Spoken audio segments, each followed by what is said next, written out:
সেগুলো walk by user, ওয়াকফ সম্পত্তি। মোদির বন্ধুদের নজরে পড়েছে ব্যাঙ্গালোরের শহরের ওপরের যে ভালো প্রপার্টি 5টার মধ্যে 2টো ওয়াকফ সম্পত্তি। সারা ভারতবর্ষে শ্রীনগর থেকে শুরু করে কন্যাকুমারী যত শহর আছে, বড় বড় শহর, সব বড় বড় শহরেই 2টো একটা করে ওয়াকফ প্রপার্টি আছে, ভ্যালুয়েবল প্রপার্টি, যেখানে 1 কাঠার দাম 10 কোটি টাকা পর্যন্ত আছে। 1 কাঠার দাম 20 কোটি টাকা। দিল্লির মতো জায়গার কথা বলছি। কলকাতায় 1 কাঠার দাম 5 কোটি টাকা। এইরকম ভালো ভালো, মানে টাকা থাকলেও সম্পত্তি পাবে না। টাকা আছে কিন্তু সম্পত্তি দাম আমার নামে, আপনি নিতে পারবেন?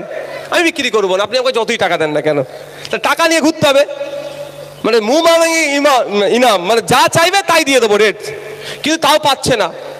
কিন্তু সারা ভারতবর্ষে যত শহর আছে ওয়াকফ প্রপার্টি, এই ধরনের ভ্যালুয়েবল প্রপার্টি আছে। আপনার আমার দাদুরা দান করে গিয়েছিল, সেইগুলো মোদির বন্ধুদের এখন নজরে পড়েছে।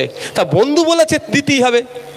কি করতে হয়? আইনটাকে বিগড়াও, আইনটাকে বদলাও, বদলে দিয়ে আমি কাঁড়বো সরকার, কাঁড়ার পরে আমি আমার বন্ধুর হাতে তুলে দেবো, আর বলবো কি মুসলমানের উপকার হচ্ছে।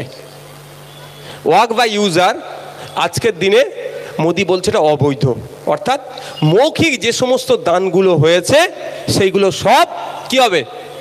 অবৈধ হয়ে গেল। অর্থাৎ আপনার দাদু যে কবরস্থানের জন্য যে জায়গাটা দিয়ে গেল, তাহলে অবৈধ হয়ে গেল। তাহলে অবৈধ হয়ে যাওয়া মানে সরকার, জায়গাটা এখন কার? সরকারের। তাহলে আপনার দাদুর কবরটা এখন কার হয়ে গেল? খারাপ লাগছে নাকি শুনতে ভাই? এনার্জি আছে তো? আমি শেষ করে দেবো কিন্তু, বলে দিচ্ছি, আমার কোনো সমস্যা নেই। হ্যাঁ, আপনার দাদুর কবরটা তাহলে কি এখন সরকারের হয়ে গেল? ওই কবরের ওপরে যদি মদের দোকান করে কিছু করতে পারবেন সরকারি জায়গাতে। তাহলে লড়াইটা আমরা কেন এর বিরোধিতা করছি? কেন বিরোধিতা করছি আপনাদের ভাবতে হবে। যে ভাইজানরা রাজনীতি করার জন্য বিরোধিতা করছে, না মানুষের মৌলিক অধিকারের উপরে হনন হচ্ছে, ধর্মীয় ধর্মচারের উপরে আঘাত আসছে, সেই জন্য বিরোধিতা করছে? এটা ভাবতে হবে। রাজনীতি করার অনেক সময় আছে, অনেক সময় আছে, রাজনীতি করে নেবো, কিন্তু আপনাদেরকে আগে জানতে হবে কেন বিরোধিতা করছে। এবার দেখুন, 4.5 লক্ষ একর ওই ওয়াক বাই ইউজার আছে, ওটাকে লুটার জন্য ওয়াক বাই ইউজার অর্থাৎ মৌখিক দানটাকে অবৈধ ঘোষণা করলো। মোদিজি যদি বলতেন যে আজ থেকে 2025 সাল থেকে যারা মৌখিক দান করবে তাদের সব অবৈধ, বিগত দিনে তাহলে 400 বছর আগেকার দানটা আবার তার থেকে গেল। কিন্তু মোদিজি সেটাও কিন্তু কৌশল করে 400 বছর আগে যেটা দান করে গেছে সেটাকেও করার জন্য এই আইনটা পুরাতন দিন থেকে করছে। আর 1954 সাল থেকে এই রেজিস্ট্রেশন পর্বটা শুরু হয়েছে। কত সাল থেকে? 1954 সাল থেকে ওয়াকফের রেজিস্ট্রেশন শুরু হয়েছে।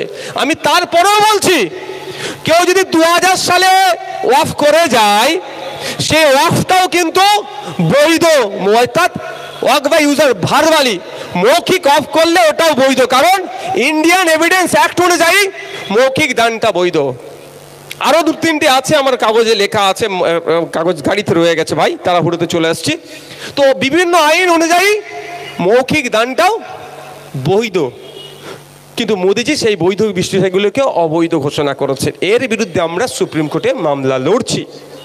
আপনাদের মাথায় রাখা দরকার, এই ওয়াকফটা নিয়ে কিন্তু হিন্দু মুসলমানের কোনো লড়াই নয়, আমাদেরকে এটা গুলিয়ে দেওয়া হচ্ছে।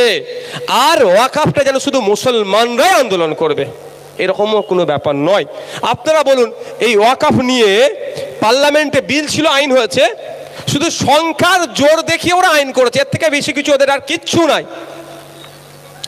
পার্লামেন্টে যে সমস্ত এমপি গুলো যুক্তি তর্ক দিয়ে বিজেপিকে নাস্তে নাবুদ করে ছেড়েছে, বিজেপিকে নাঙ্গা করে ছেড়েছে, বিজেপিকে কথা বলতে দেয়নি, তাদের মধ্যে 95% কিন্তু কারা? হিন্দু, দলিত, আদিবাসী, খ্রিস্টান, অন্য অন্য ধর্মের মানুষ। তারা কিন্তু আপনার ওয়াকফ সম্পত্তির জন্য চিৎকার করেছে, বিজেপিকে নাস্তে নাবুদ করে দিয়েছে। এটা মাথায় রাখবেন আপনারা।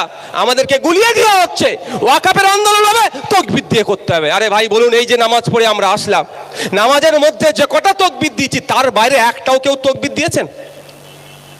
হ্যাঁ, আমার নামে দিয়েছেন, ওটা বলছি না আমি, তার নামে দিয়েছেন একটু এক্সট্রা। ঈদের নামাজ পড়তে যাই আমরা, তখন যে কটা তকবির যেতে আসতে আর নামাজের মধ্যে, তার বাইরে একটাও তকবির দিয়ে আমরা শুক্রবারে আমাদের মসজিদ ভরে যায়, শুক্রবার নামাজ পড়তে গেলাম, নামাজের মধ্যে যে কটা তকবির হয় সেটা দিয়েই বাড়ি চলে যায়। আর তাহলে ওয়াকাফ সম্পত্তি বাঁচানোর জন্য আপনাকে এত তকবির দিয়া করাচ্ছে কে? দুটো হতে পারে, একটা আমাদের হচ্ছে বুঝতে অসুবিধা হচ্ছে ওই জন্য তকবির মেরে দিচ্ছি জোশের মাথায়, আর না হলে শুভেন্দু অধিকারীরা মাল দির মতো কাউকে যে তোরা এটা দিয়ে তকবির দিয়াবি, যখনই তকবির দেবে অনির্বাণ তোলাপাত্র থাকবে, কি বলবেন ইনি? ও মুসলমানদের ব্যাপার, মুসলমানরা বুঝুক। বুঝতে পারছেন না কি বলছি? বুঝতে পারছেন? মাথা কান দিমাগ খুলে চলতে হবে, এটা হিন্দু মুসলমানের ব্যাপার নয়। পার্লামেন্টে যারা এই বিলের বিরোধিতা করেছে 95% কিন্তু হিন্দু। তারা হিন্দু মুসলমানের যদি বিষয় দেখতো তাহলে আমার হয়ে আপনার হয়ে কথা বলতো না। ঠিক একইভাবে সুপ্রিম কোর্টে মামলা চলছে, আমি মামলা করেছি আপনারা জানেন, আমার 7 জন অ্যাডভোকেট আছে, 6-7 জন, তার মধ্যে 4 জন কিন্তু আমার হিন্দু সমাজের। যদি হিন্দু মুসলমানেরই ব্যাপার হতো সে 4টে অ্যাডভোকেট দাঁড়াতো, বলতো তোর টাকা আপনি রাখেন। সবাই টাকা নেবার ঠিক মতো নেয় না, আমার যারা মামলা অনেকে ফ্রি লড়ে দিচ্ছে। বুঝতে পারছেন তো? হিন্দু উকিল আছে, নাম পরে বলবো, সব পয়সাই নেয়নি, কিছু কিছু আছে নিচ্ছে, কিছু কিছু না নিলে কিছু করার নেই, কিন্তু এই ধরনের আছে। তারা কেন লড়বে ভাই? কি দরকার তাদের? কি স্বার্থ? কিন্তু তারা কেন? যে আমার পাশের আমার সহনাগরিকের উপরে অত্যাচার হচ্ছে, আমার মন্দিরের সম্পত্তি নিলে যেমন আমার যতটা কষ্ট হবে, ঠিক আমার ভাইয়ের মসজিদের সম্পত্তি নিলে অতটাই আমার কষ্ট হবে। সেই জন্য সে আমার পাশে দাঁড়িয়ে আজকে সোনারপুর থেকে ছুটে এসেছে আপনাদের সাথে গলায় গলা মিলিয়ে ওয়াকাফ আইনের প্রত্যাহারের জন্য চিৎকার করতে। এটা মাথায় রাখবেন। আমাদেরকে গুলিয়ে দেওয়া হচ্ছে, শুধু তকবির দাও, এমনি সময় কোনো দেখা যায় না, শুধু ধর্মীয় ইস্যু হলে দেখবেন বড় বড় সংগঠন নেবে, এবার মুসলমানদের জন্য করতে হবে। কদিন আগে ব্যাপারটা বলছিল আফতাব, আমি বলতাম না, এমন করছিল যাতে ওই ব্রিগেডটাই শেষ ব্রিগেডে যারা না যাবে তারা মুসলমানের বাইরে চলে যাবে। কিন্তু কথা হচ্ছে ভাই, তাহলে ব্রিগেড হলো না কেন যদি প্রশ্ন হয়? মধ্যখানে কাটিবাজি করেছে যারা দায়িত্বে ছিল, তারা কেন বলছে না এই বিষয়টা? অনেক বিষয় আছে, বিতর্কে যাব না, আমি সবসময় বিতর্ক মিনিমাইজ করতে পছন্দ করি। তো আপনাদের বলবো, একটা ব্রিগেড দিয়ে ওয়াকাফকে বন্ধ করা যাবে না, কিন্তু হাজারো ব্রিগেড তৈরি করতে হবে। কলকাতা থেকে শুরু করে গ্রাম, ডুমজুর থেকে শুরু করে হুগলি, হাওড়া থেকে শুরু করে 24 পরগনা, বিভিন্ন জায়গায় ব্রিগেড তৈরি করতে হবে, তাহলেই বিজেপি চাপে পড়বে। শুধু একটা ব্রিগেড দিয়ে এই ওয়াকাফের আন্দোলনকে, আপনি এই ওয়াকাফ আইনকে প্রত্যাহার করতে পারবেন না। জানেন একটা ব্রিগেড আসবে 8-10 ঘন্টা মোদিকে গালাগালি করবে, এই হবে তো, আর এর থেকে বেশি কিছু হবে কি? আর ও মোদি বলে কানে তুলে গুজে বসে থাকবো যে আজকে হয়ে গেছে, কাজ মিটে যাবে, কাল থেকে সব ঘুমিয়ে পড়বে। কিন্তু ঘুম হলে হবে না, ব্রিগেডও হবে।